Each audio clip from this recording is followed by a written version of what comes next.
Why, hello there, folks. Welcome to another round of Modern. This is Dylan from Alternate Universes, and we are watching Ian Flynn on the left playing 5-color Creativity versus Shaka Pindo on the right playing Jeskai Grinding Station. Two decks right now that I think are actually very good in the format.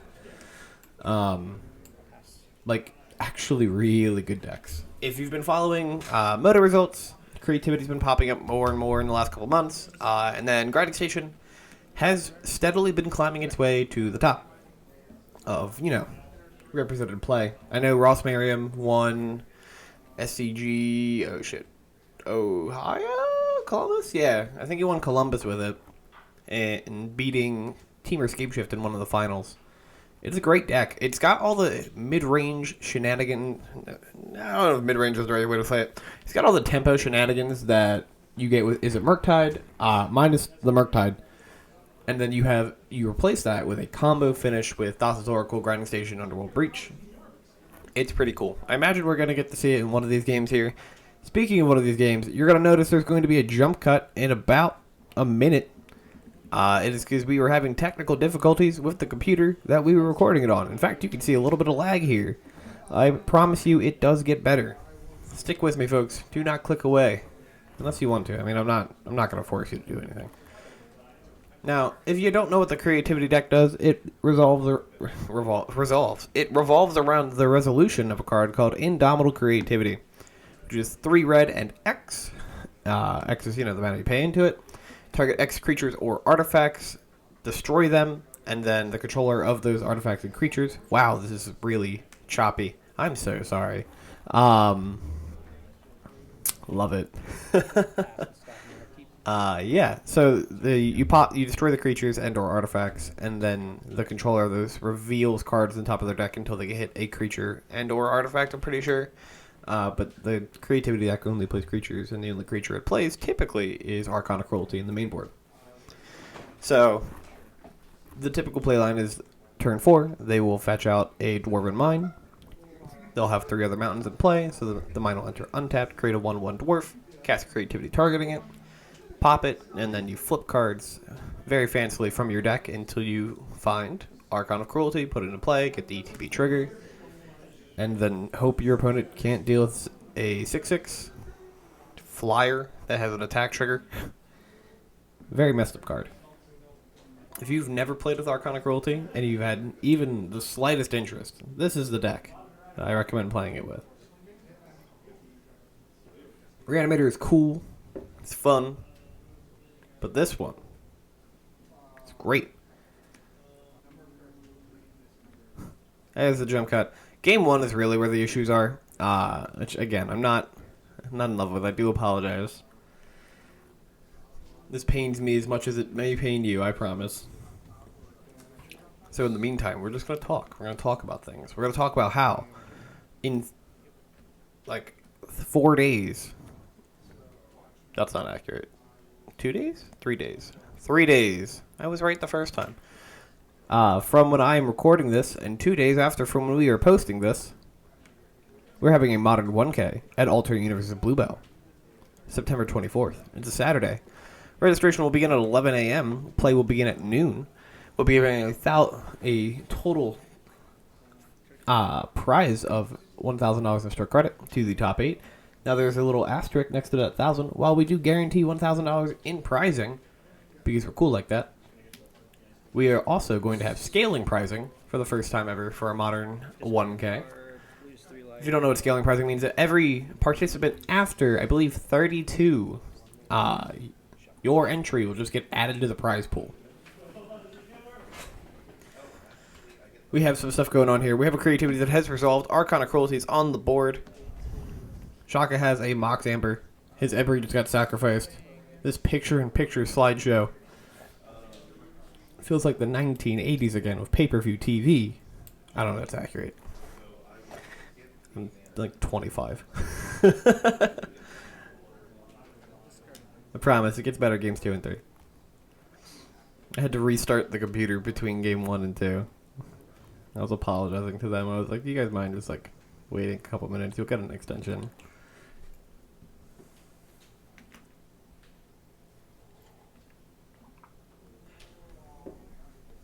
the technical issues aren't too often, but when they happen, it hurts. It hurts.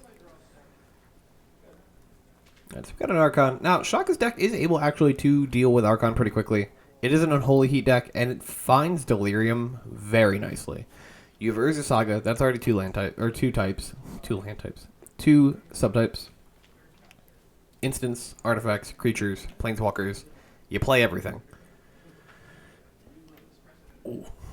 There's an Emery. Also, like, Emery just dumps 4 cards in your graveyard, so it's really quick to get there. There's a grinding station that just got put into the yard. Again, with that picture-in-picture.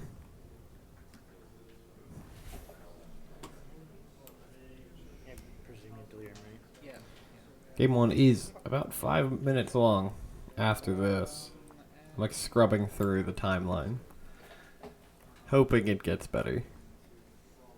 Debating if I should just cut Game 1 out. Possibly. Because this is rough. Alright, we're going to cast a fire. Or an ice. Looks like... Yep, fire on the Emery. Doing 2 damage. Killing the Lurker of the Loch.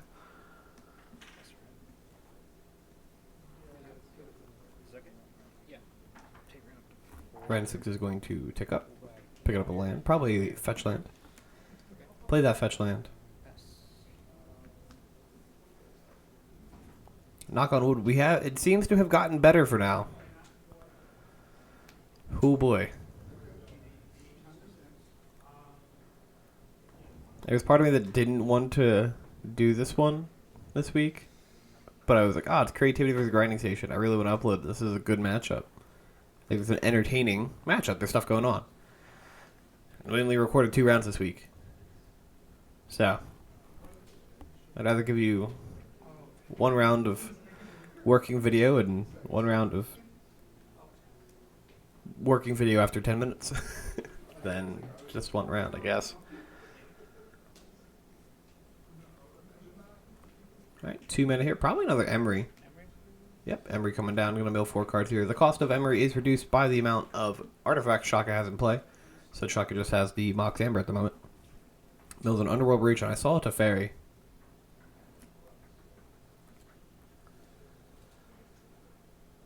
I'm wondering if he's at the point where he can kill Ian? He might need to untap with the Emery first. If he has a Breach in hand, it might be doable.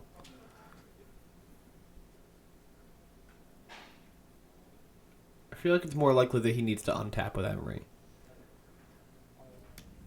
Oh, maybe not. Alright, so we're tapping Mox Amber. If you don't know what Mox Amber does, it's a 0 mana rock. You can tap it to produce a color of a color that one of your legendary permanents has. So if you have a Planeswalker, say you have Teferi, Time Revel on board, you can make blue or white. Ragavan's red, Emery's blue. Plays another Mox Amber. It is legendary, so it'll sacrifice it to the legend rule. Tapping the second one, also making another blue, so we have 3 mana now in the pool. Alright, going to float probably a blue, or well, has to float a blue here. Making a red at the Steam Fence. Playing Underworld Breach. This will give everything in the graveyard escape. This is Yawgmoth's Will for my vintage players out there.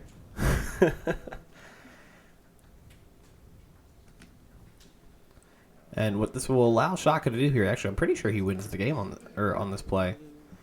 He can just keep casting the Mox Embers from the graveyard, exiling 3 cards until he gets to 2 mana floating. He could play around Spell Pierce. I think he has enough cards in the graveyard. So it gives every card in your graveyard escape, where the escape cost is their mana value, and then plus exiling 3 cards from the graveyard. So we have a bunch of mana floating. But yeah, he could go to 4 mana floating. That way he could cast the Grinding Station through Spell Pierce. And then once he gets the Grinding Station in play, it's pretty much game over. He can mill his entire library, keep in just by replaying the Mox Ambers every time. Replay sack to the Grinding Station effect. Yeah, so Grinding Station is going to enter the battlefield. We're going to have the ETB trigger.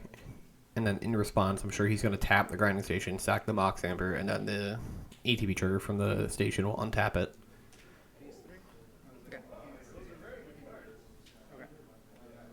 And once he mills his entire deck, he plays Thassa's Oracle, and Thassa's Oracle will win the game. I'll sack Mox Amber to it. Okay. That's 3. Exile this.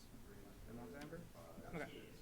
Cool. This is him demonstrating that he has a loop. Okay. We'll mill my entire library. Keep doing. And then when we He's find, gonna you can pick the deck up. what is it? You find like a Jace. That is the hand wave of you can pick up the deck, show me your win condition, and there we go. Shaka's gonna take game 1 by doing the Breach Station combo. Luckily, that part of the video wasn't, or that part of game 1 wasn't like super picture-in-picture. It didn't look great, but like you at least could follow what was going on. Now we're back official with game 2. Everything is working. I started to continue the recording, and then, oh boy, I had cut too much content. It's hypercut to game 3, and I was like, wait, no, what? That doesn't make sense. So Ian is on the play here. We're leading on a Bloodstained Mire. It has been an eventful Wednesday morning. Ooh, baby. All right, Shaka's going to lead on a Scalding Tarn. Ian not fetching there. Probably trying to draw a land, I would assume. The video slowed down, and my heart just like... Bottle. Yeah, I think he only has... He has a Dwarven Mine as his other land, so yeah, I imagine he's just trying to draw another land. Shaka's going to fetch out a tap Steam Vents. Going to 19 here. So Pioneer's been getting really big lately. And I have played a couple games of Pioneer recently. And let me tell you how weird it is to go from a format like Modern and Legacy, where you're just fetching all the time and shuffling your deck so often, to going to Pioneer and you don't have to do that. It's beautiful. Beautiful time. And speaking of Pioneer, if you, my friends, are interested in playing Pioneer at our shop every Wednesday at 7 o'clock, we have a Pioneer Weekly. That's at Alter Universe Blue Belt. And if you're near our Wilmington location, we do Pioneer every Saturday at noon. I think. Might be 1 p.m. I'm not sure when it starts there. I don't work at Wilmington. My coworker Kyle will text me when he watches this video, informing me of when it starts. Yeah. But for my Modern players out there, let me tell you when we do Modern. We do Modern every Monday night at Alter Universe Bluebell at 7 p.m. Sometimes 7:15 because people like to show up late. But that's Leland. And then at Wilmington, we do it every Thursday at 7. There people don't show up late, apparently, as everyone keeps telling me. And at Holmes, I believe we do it on Fridays. Also at 7. You're noticing a trend. Every weekday tournament starts at 7 o'clock, except for one. But they're special. So yeah. Come play Modern with us. Maybe I'll put you on camera. And you hear me make dumb jokes. Both in person and on recording. Now Ian is shocking at a Blood Crypt here. Playing a Fable of the Mirrorbreaker. Fantastic card. Honestly. If you have not played with Fable of the Mirrorbreaker yet, I cannot recommend it more. It's such a fun play pattern. I really enjoy sagas as a game design element. They're just very good. His first draft ability, make a 2/2 Goblin Shaman. Pretty good. That Goblin Shaman, when it attacks, creates a treasure token. Except, ooh, getting Spell Pierced. Modern's closest thing to Daze. The second chapter is you can discard up to 2 cards, draw that many cards. So if you discard 1, you draw 1. If you discard 2, you draw 2. If you discard 0, you don't draw anything. And the third chapter ability is that you transform that card, or you flip it, or exile it, then return it. I think it's the technical thing, because it doesn't have... It comes in with Summoning Sickness. And on the backside, it's basically Kiki Jiki, except you pay a mana. And you create a token or something. Well, Kiki also makes a copy token. Yeah, it's a slightly worse Kiki Jiki. What is on the side of my coffee cup? Is that just grounds?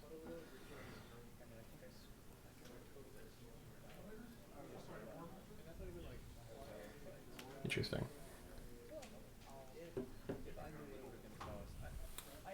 Alright, we got a Saga on 2 here. Ian missing a land drop, just passing the turn. He has a Dwarven Mine. I wonder why he's not playing it. I guess he's afraid of just not Well, he could. I don't know. I guess not wanting. I guess the idea is he doesn't want to slam the Dwarven Mine and then have to transmogrify it immediately. He probably just wants to hold the Spell Pierce up for something on Shaka's turn. Probably fearing the combo kill. Which is understandable. It's a very reasonable line of play.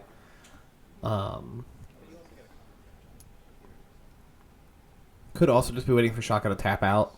That way Ian can go land, slam, leyline. He could work under the premise that missing the land drop might make Shaka think that Ian is playing from behind and doesn't have anything.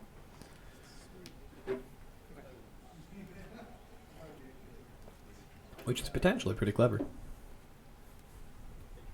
Let's see how it works out, Chief.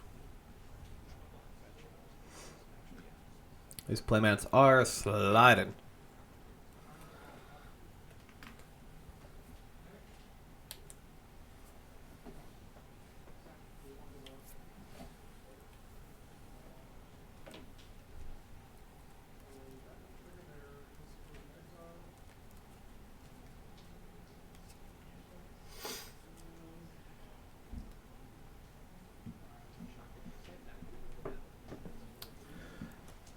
Alright, so we got a Springleaf Drum off the Urza Saga trigger. We have 2 constructs. They are 3/3s. Which means if he has an Ember in his hand, he can play for 1 mana. Cracking at the construct he made last turn for 3. Ian's going to go to 12. 1 blue mana. Emery Lurker the Lock. Milling 4 cards.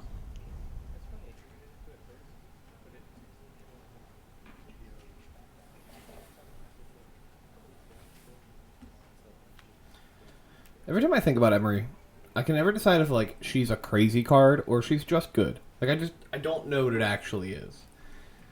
I've seen this legendary planeswalker, legendary creature do some absurd things. All right, Springleaf Drum making a red mana, tapping that Emery to play a Ragavan, Nimble Pilferer. First one of the game, I believe, right? I don't believe he played any game 1. Play the Dwarf. I'm going to transmogrify the Dwarf using a Torchic as your Dwarf token. I accept that. We are, in fact, Team Pro Pokemon tokens. I don't know if Torchic is a good enough Dwarf. Maybe. He's small in stature. It is a chicken. Alright, that Archon's going to enter the battlefield. Ian will target Shaka with the Archon. Ian will gain 3 life, draw a card. Shaka will lose 3 life, sacrifice a creature or planeswalker, and discard a card. Luckily for Shaka, his graveyard is kind of like a second hand for him. He's able to just,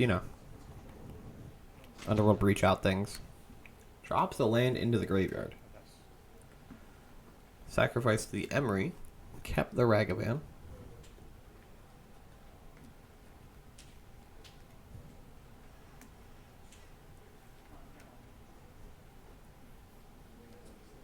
Oh, sacrificed an... Oh, okay. He sacrificed a construct. I was like, why would he sacrifice the Emery? That doesn't make sense. I did not see it under the Springleaf Drum.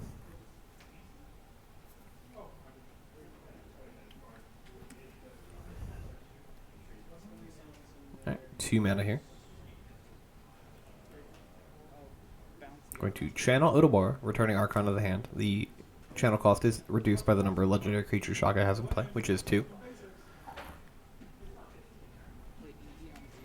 As an engineered explosives on 0. Right, cracking in here for 5 damage. 1, 2, 3. Yep. 3 artifacts in play. Gonna reveal red and 6 to the Ragavan trigger. Putting Ian down to 10. I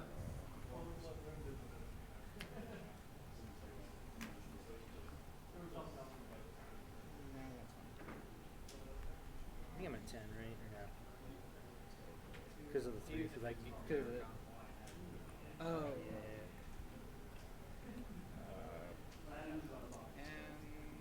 Shaka does have mana to blow up the explosives if he needs to, which depends on what Ian draws, I suppose. He just picked up a red and 6.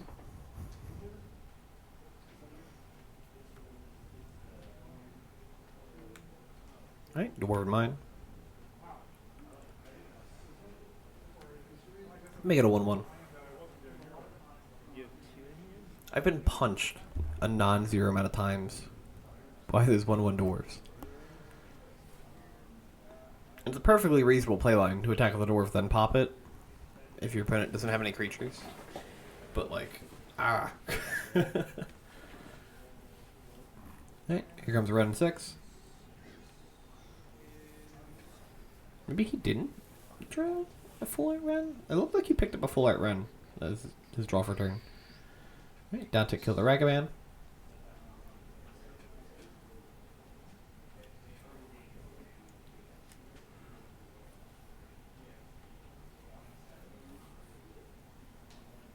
Has a Prismari command in his hand, which I think is what we're casting here. This is what it is. I'm going to try to do 2 and destroy. Okay, he's going to shock Emery and shatter the construct. Dealing with Shaka's board state pretty solid, or pretty well, in a solid fashion. 3 cards in here? One's the hard one, too.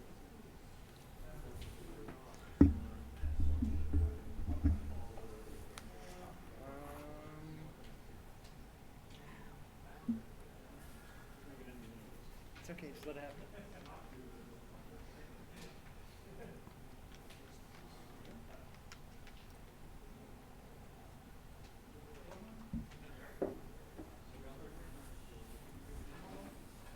My weekly discussion when it comes to my coffee. I had to dump out the first cup because there was something very not good tasting about it, which was concerning. The second cup, pretty solid though. Pretty good cup overall. This is where I jokingly ask if anybody watching it works for a coffee company or owns a coffee company and wants to sponsor the YouTube. I will drink your coffee and I will say great things about it. Alright. That engineering supposed to pop the dwarf. We are seeing what we got.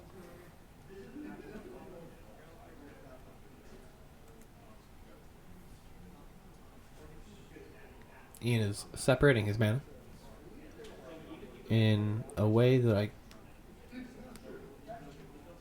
Okay.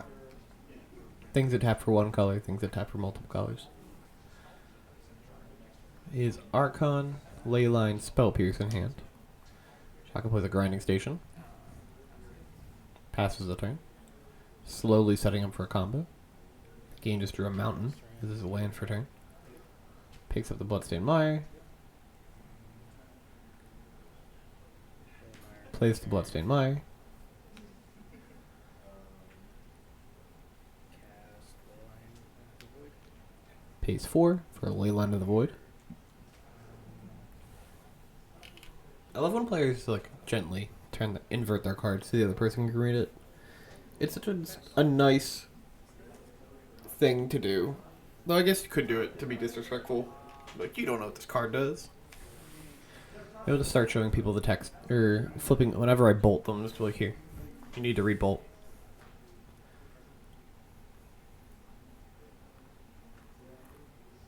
Alright, Leyline of the Void will, at this moment, prevent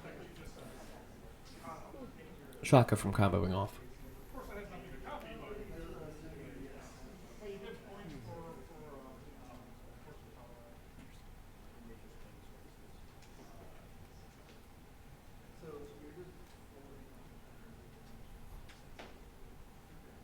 And that reminds me, I wanted to see if I had any Mox Ambers still. Though I do suspect Mox Amber is getting reprinted in Dominaria or Mastered. I imagine it's going to get an old border reprint. Do not take that as a true speculation, but I'm pretty, I don't know, I feel it in my gut. I was pretty on point with the Double Masters reprints. Something tells me it's going to happen. Artifacts are in the back, Dylan, come on. Maybe my counterbalances are in here. Nope. Lovely. What the fuck did I do with those cards? We have a value breach here. Which, honestly, one of the cool things about this deck is that you don't have to just breach combo. You just can value breach and get so much out of it.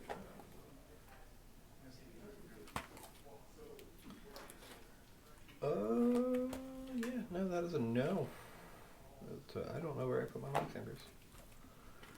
If I had them still, I might have sold them.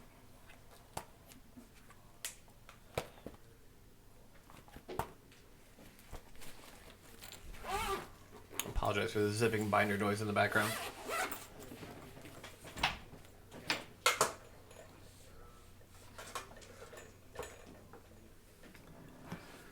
Cool. Still value breaching here. We've got a Ragavan, an Emery, a Springleaf Drum, a Mox Opal. Nope, that's a banned card.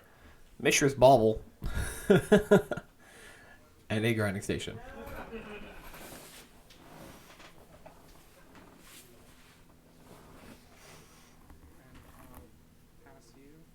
End the turn, I'm gonna crack this. Alright, Breach will sacrifice itself. In response, Ian, thinking about fetching. I think it's reasonable here to fetch your Dwarven Mine and make your dude. Nah, that's fine. I just got my turn. Okay.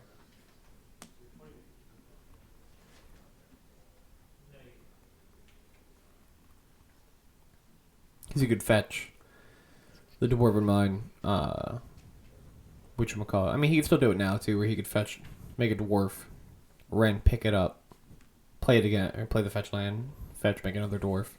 Creativity for 2.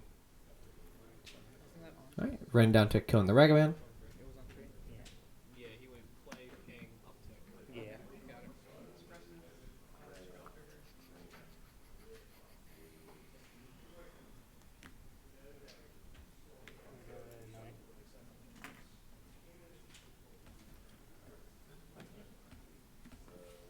Fetch, make a Torchic.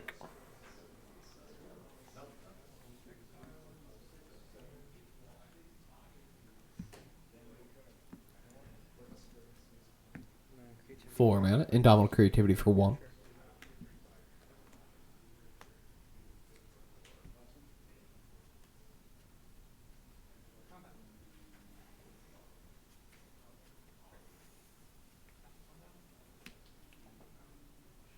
Triggers. Select creatures. Arcana Cruelty here. I'm going to make Shaka sacrifice a card.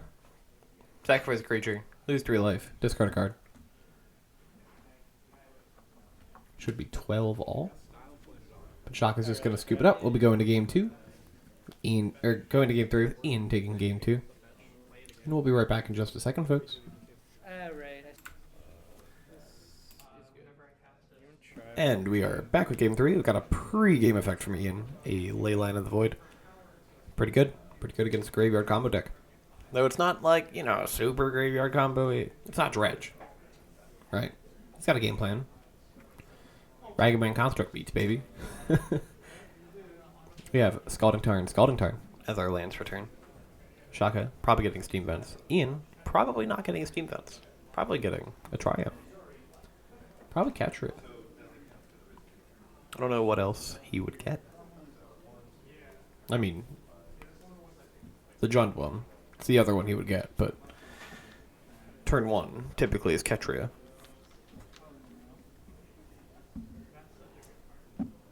Appreciate Shaka putting the exiled cards in a spot that everybody can see them. Good board placement, I would think. With a mountain. Not something I expected, honestly, from the deck, was the main board basic mountain. Alright, Emery, gonna mill 4 cards here. It makes sense, I think. But it's not what I expected. I wouldn't expect the Jeskai or the Saga deck to play a main board mountain.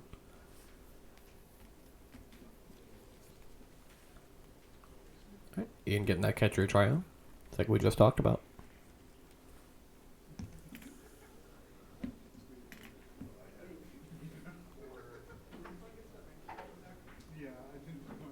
I wonder if Shaka has a way to interact with the Leyline in his hand.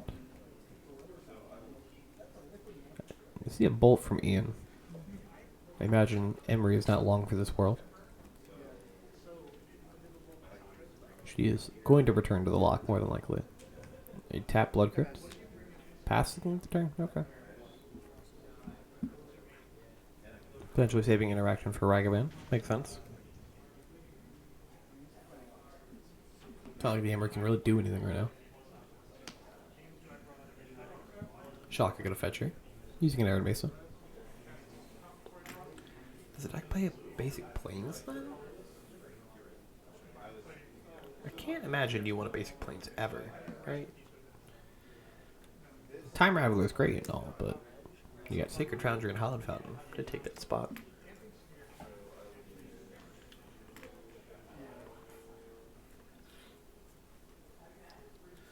You're not a prismatic ending deck. You don't play no land types to play a leyline binding. So yeah, no, probably not.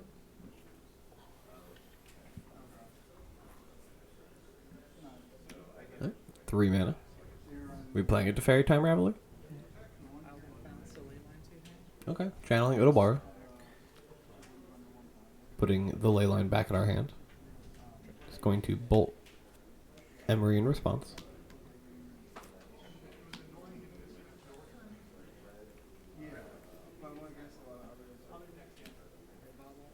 There's a Mishra's Bauble.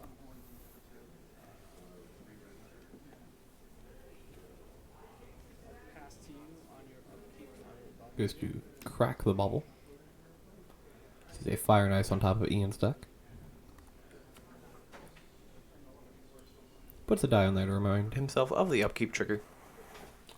Which is great, folks. Never, never forget your bauble triggers. 5 years ago, everyone had to remember Aether Vial triggers. Now we have to remember our Mishra's Bauble. Let me tell you, I'm not one of those people who's like, oh, I miss pre-MH2 Modern. I actually love Modern Horizons 2 meta. I think it added a lot of power to the format and a good chunk of diversity. I do, however, miss sometimes the idea of playing 5-color humans. Playing an Aether Vial and not having to worry about getting prismatic ending. Or getting hit with prismatic ending. It's like the only deck I'm like nostalgic for pre-MH2. I love that deck. Play a Mantis Rider to attack with it. Hell yeah.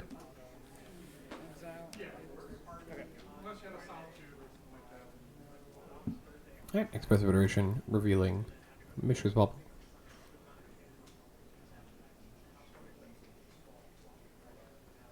Or exiling Mishra's Bubble.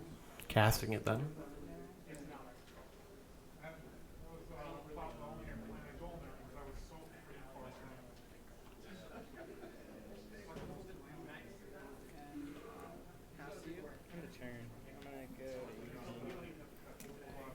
Ian's going to fetch you.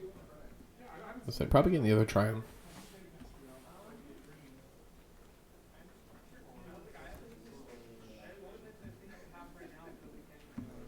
Try to tap draw. Targeting your Sacred Foundry. To use Fire and Ice, probably Icing, yeah. Icing the Sacred Foundry, drawing a card. I think he just drew an Indomitable Creativity. He did. I gotta find where I put my creativities. My coworkers make fun of me because I misplace cards all the time. It's actually kind of sad how often I do it and the values of cards that I have misplaced. So depending on which coworkers watch this, might be getting a text later yelling at me for losing creativities. Here comes a Dwarven Mine. That mine's going to create a dwarf. That dwarf is a Torchic.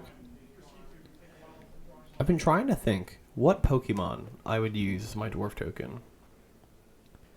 I can't really think. Could use a trainer, but trainers aren't red.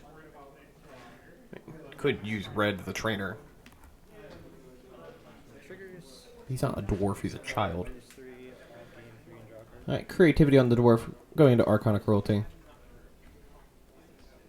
Why haven't I named this deck Arcana Creativity? Damn. I live for the dumb names under people's actual name. He tried shot clock. 15? No, wrong. I would run a 13. Yeah, I have 13 as well. Then I'll be back to you. Arcana's extremely good when it comes into play, but it's so much more scary when you get attacked with it, or attacked by it. You're like, it's a 6/6 flyer. Oh, that's right, I lose 3 life, so it's a 9/9. And you draw a card and I lose a card? Probably 2 cards. Oof.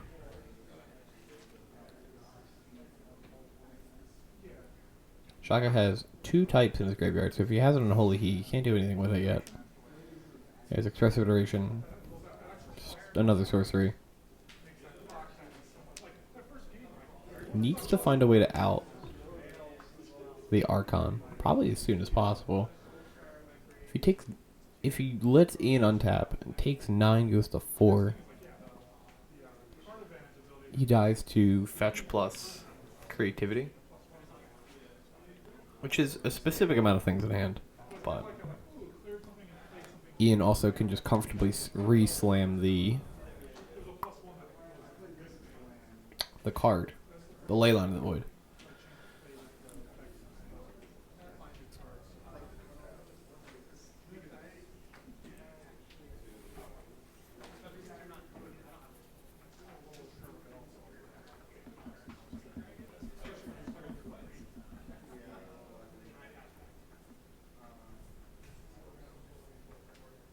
Alright, 2 mana.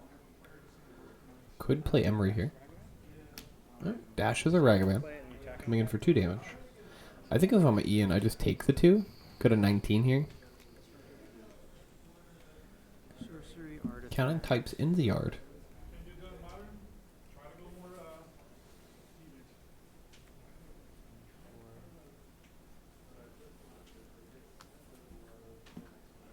I'll take it. 19. Reveals a Fire Ice. I feel like it's reasonable for Shaka to cast the ice here. Just a draw card. Attack the Amber and the Steam Vines, leaving the treasure open for interaction. Play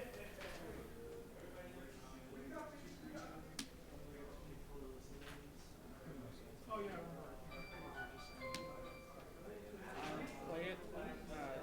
Tap that and draw a card. Okay. Ices down the Archon, drawing a card. I guess now it goes here.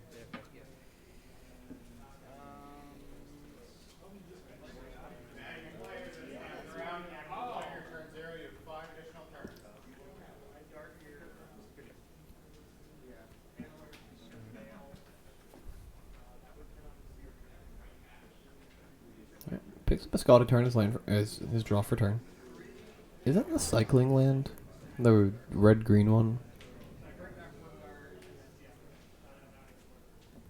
I was wondering it when I saw it on Monday. And I was like, is that the cycle land? Trigger. You did 10. I'll go 22. And draw a card. I'll discard. Alright, attacking in. Getting the triggers. Doing 3 damage and then 6 damage. Drawing a Mystical Dispute. Also a good spot to be in.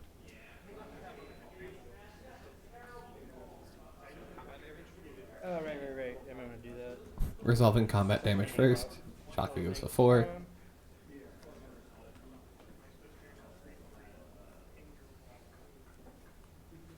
Play the Leyline.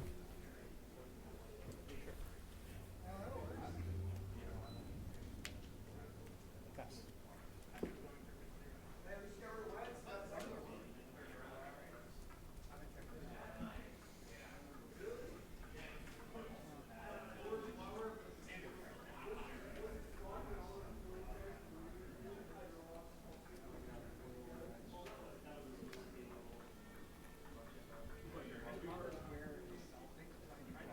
Both players have 5 mana. Shaka potential going to 6 here if he has another land.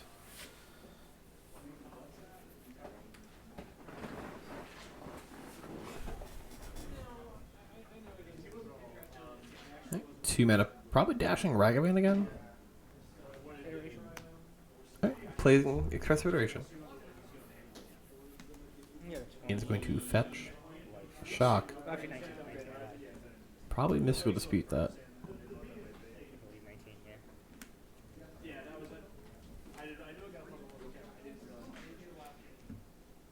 I'm gonna dispute it.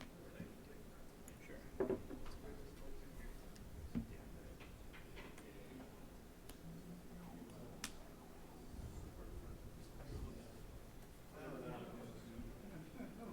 Shaka looks like he's preparing to cast Unholy Heat, but he's missing a land or a type.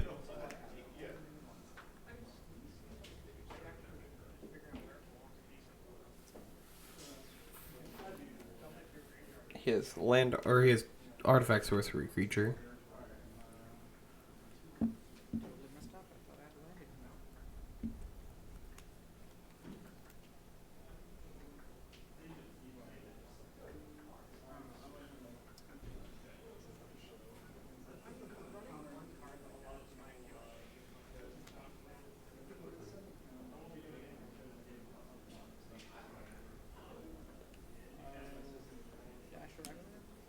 Dash or Ragavan? Dash and Just Ragavan. have to cut, but then it'll hit and do its thing.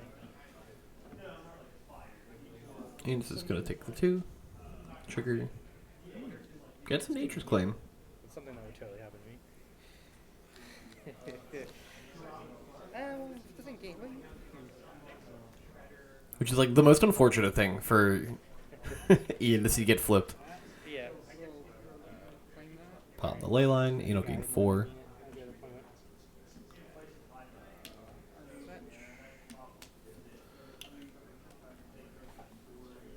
Shaka's gonna fetch here. I feel like Shaka tapped an extra mana at some point. Goes to 3, gets a tapped Hallowed Fountain. Taps the Mox Amber for red, more than likely. No reason to pop the treasure.